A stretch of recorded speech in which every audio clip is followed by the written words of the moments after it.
Hey y'all, my name is DJ Robinson. I'm the creator of the Plan for Keeps dating app and built around compatibility games and video based speed dating. And I like to talk about everything from attachment styles to childhood trauma that relates to dating. This episode is for the individuals who find themselves dating people who are beneath them. And I'm not talking about just financially, I'm talking about morally and mentally. I'm talking about you dealing with someone who treats you poorly. I'm talking about someone who takes more than they give. I'm talking about that man or that woman who won't return the same emotional energy you put into the relationship, no matter how hard you push, no matter how hard you try to get them to return the same energy back to you. I'm talking about that partner you got that doesn't match your growth, your effort, and your so called standards. So the question may not be, why do I date people beneath me? But why does my brain attach to people I know is not for me? I'm going to give you 7 behaviors that may come up for you while dealing with partners and what neuroscience and psychology has to say about why people date downward or settle emotionally. Number 1, the brain confuses familiarity with safety. Your brain is wired to seek what is familiar, not what is healthy. If chaos, inconsistency, or emotional distance was normal in childhood, your nervous system may interpret that as this feels like home. So even if someone is less emotionally mature, your brain feels drawn to recognize the pattern. So, for example, if you were a child that was chaos between your parents, you end up becoming a parent without even knowing it. Me personally, I grew up around chaos players. One parent was very jealous of others' emotions. Watching this throughout the years turned me into the girlfriend who always was super hyper vigilant and stayed on top of all of my partner's issues. That included their feelings and what they needed to do on a regular basis just to be an adult. I chose partners like this because I was familiar with this pattern. Anything else got stale after a while because to my subconscious mind, there was no real action going on. In healthier situations, I had no room to prove how amazing I was. And with my nervous system not being activated in those healthier situations, I confused healthier situations for boredom and completely checked out, not returning calls or texts and moving on to the next or back to a needy or cheating ex because they came back, which reinforced my inner belief that love requires extreme pain and sacrifice for it to be great. I mean, how can a man know you're the one without that, right? Wrong, completely wrong. So, number 2, low self worth changes what the brain believes is available. The brain's default self model shapes what love feels possible. If deep down someone believes I'm too much, I don't deserve consistency, real love doesn't last, these dudes ain't shit, these women just want your money, I have to be resourceful or I will be useless in dating, then the brain filters options accordingly. Unhealthy partners feel more attainable with these beliefs. The brain frames this as logic for survival since you're familiar with it. But if you don't catch this loop, you're conditioning yourself to always get less when it comes to building bonds with people. Number 3, dopamine bonds hardest in inconsistency, not stability. One of the biggest neurological traps, intermittent reinforcement. When someone gives love unpredictably, affection, withdrawal, affection, then silence, your dopamine system spikes harder because the brain starts chasing the reward of having proximity to your drug of choice, your partner. Dopamine spikes the same mechanisms in your brain that drugs, gambling, and social media addiction does. So the person feels more significant than they are because your brain is chemically hooked on the uncertainty. I'll give you an example. So I have a friend who's been dating this guy, I wanna say maybe 4 to 5 months now, and he came on real strong. They're hanging out every day, they're getting close. She's sharing things about herself, he's sharing things about him. This man has met her kids, and in her mind, they're getting closer. They're getting closer to the title. They're forward and being into, like, a real relationship. And all of a sudden, from them hanging out every day to all of a sudden she gets a call from this guy and they're talking, and he asked her, he's like, "What do you feel about me not seeing you for a few weeks?" Her response was, "I guess I'll just start dating other people." And he was like, "Oh, okay." So then she takes it upon herself to get back on the apps. And then she gets back on the app and she meets a couple of guys. And then within the same night, she's chatting with the guy, getting to know the guy. She's, I want to get a drink.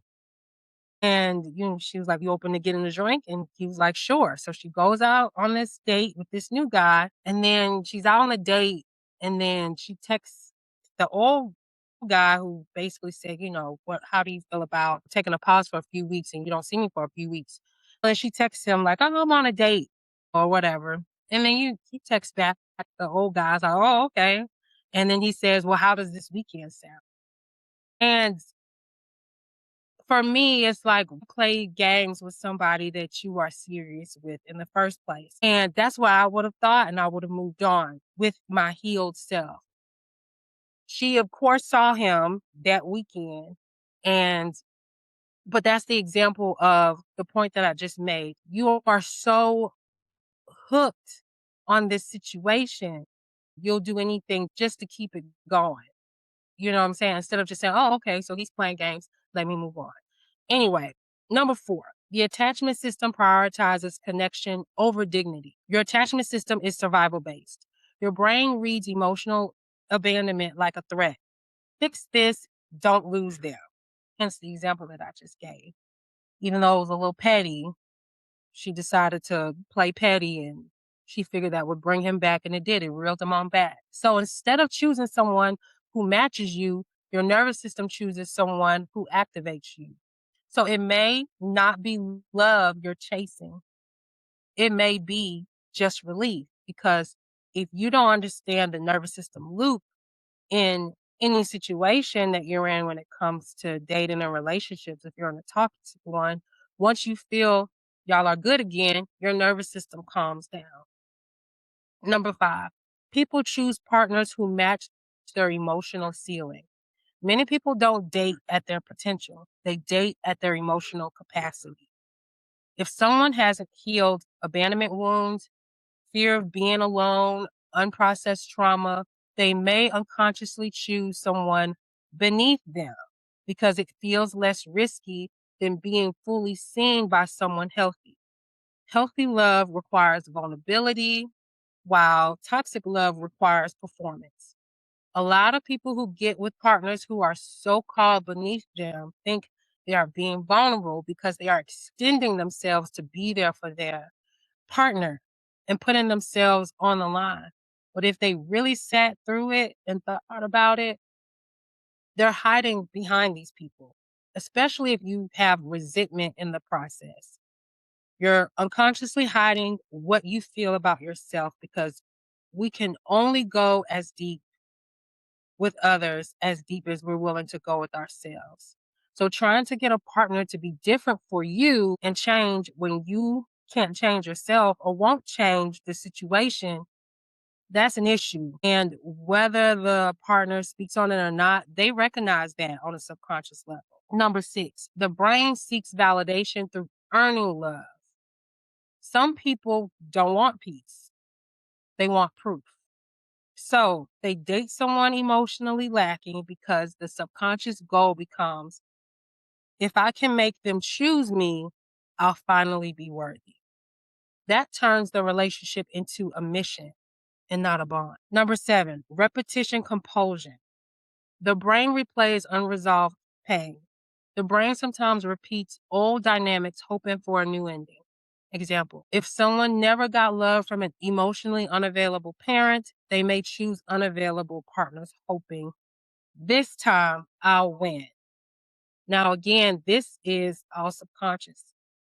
In my personal experience, my father was the unemotional parent. He was always about work and not relying on other people. And he just didn't show that, I guess, that fatherly love I was seeking. And I would go out and try to find it with partners that I was dealing with.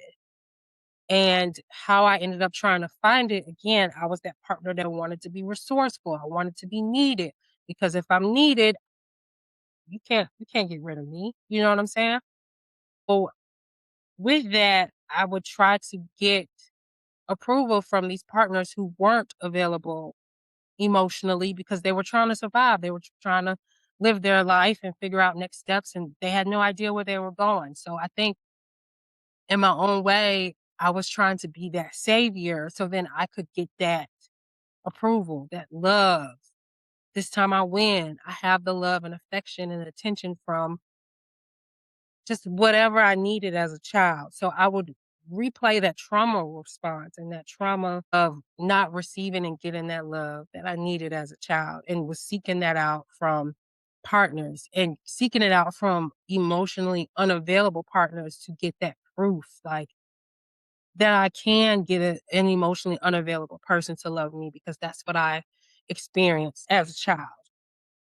So in truth, people don't end up with partners beneath them. They end up with partners who match these four core things: their nervous system, their self concept, their attachment wounds, and their current level of healing. So I'm going to give 4 tips, one each to the 4 core reasons to assist in adjusting your nervous system, fixing your self concept, attend to your attachment wounds, and raise your level of healing. If you have been in multiple toxic relationships or just a super long one, your nervous system is probably shot. I know what helped me was recognizing that wrenching feeling in my gut I always had when I was around this person. The anxiety of always needing to be on my toes because there was always something. Consciously, I came to a conclusion after time that it was always something. And this wasn't normal for a relationship, even though that was something that I experienced in childhood. Like, that's not normal. So when I was able to pay attention to my body and understand a feeling that I would get, like whether I was around the person or if a situation came up that I wasn't sure I wanted to be a part of, it changed everything for me. I became more present. I was no longer going with the emotions of life and thinking, oh, because this is my role and what I'm supposed to do to keep this person, I need to keep going along with it. So the first step for me was being more present. How am I feeling about this situation? How am I feeling about this person? I started asking myself these questions. Before long, I was able to say no to things I never wanted to do for this person in the first place. With time, just like the guys I probably should have continued to try with, I was able to just check out because I started paying attention to how I felt, which connected my conscious mind to my unconscious, and my nervous system no longer felt good in chaotic relationships. I no longer craved to be the fixer for others, but a fixer for myself. Your self concept is everything. If you believe you only exist to fix others, even at the expense of yourself, no matter how great of a person you are, that's all you will attract because that's all you will recognize. For a long time, I thought that's all I had to offer, which isn't a self concept at all. If all you can tie it to is how you do for others, what you tolerate from others, how you dim your life to uplift others, you have to find yourself and embed new beliefs about yourself and the world around you.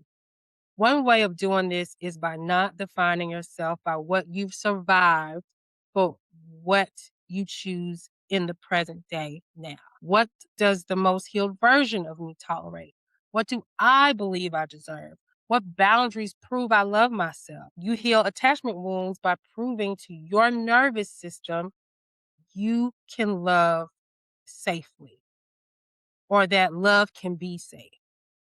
That looks like choosing consistent people, setting boundaries instead of chasing, soothing yourself instead of seeking rescue, staying present instead of repeating old patterns. Attachment wounds heal when you stop abandoning yourself to keep someone else. Lastly, you choose a partner from your current level of healing because your nervous system is drawn to what's familiar, not what's best. Healed parts choose chaos, inconsistency, emotional chasing. Healed parts choose peace, clarity, mutual effort. Your partner is often a reflection of what you believe you deserve and what you're ready to receive. That's all I have for you guys today. I hope that you found this episode helpful. I know there's a lot of us who tend to date downward and we're thinking we're being nice. We're thinking we're being humble. And we're thinking that we could grow with a person. But one thing I will say is if the person automatically shows that they are not emotionally in it and they're not putting in the effort for yourself, for your well being, you got to be willing to walk away because when you're willing to walk away, give room, create energy for another thing to come in, calling in another relationship that's going to be even better. Okay. Until that perfect relationship for you comes in because it will. But first, you got to honor yourself and what you want and what you feel you deserve. Don't forget to hit subscribe if you liked this episode, and I'll be back next week.